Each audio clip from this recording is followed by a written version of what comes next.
Brad Williams, XL Prime. Join first and last name with an email address. How do we do that? Let's look here. We have a first name.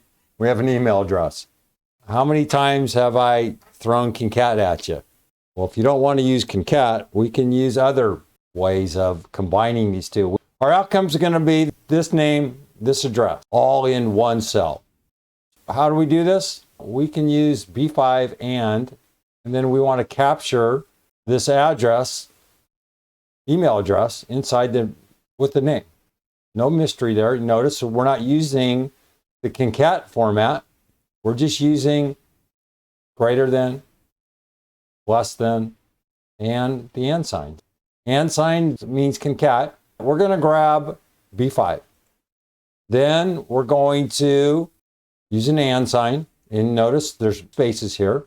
We need a space after the last name. You're going to see B5, start to concatenate, quote, space, less than, end of this concat, because you're adding this less than sign. Start the concat over. You're going to add this email address. You end the concat. Add a quote, greater sign, greater than, then you end it. So just keep in mind when we're modifying, we're adding separate texts. Here we have a less than, and then we have an and sign. We open up, we use the and sign for this text. Then we have another set of text, this email address. Then we have another set of text that we have to concatenate. This is one section. Then we have other set of text. Then we have another set of text.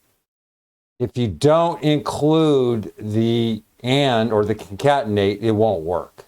Over here to the right where it's concatenated, you're doing the same thing. If you want to use the concatenate, just go here and then follow these steps. Go B5, space, put an arrow sign, less than, C5, greater than. That's it. And then scroll down, see if there's anything else. Here's the outcome. Is that what you want? And then you can, well, you used to be able to extend this out, make this larger so you could read this entire thing. You know, leave it to Excel and their shortcomings.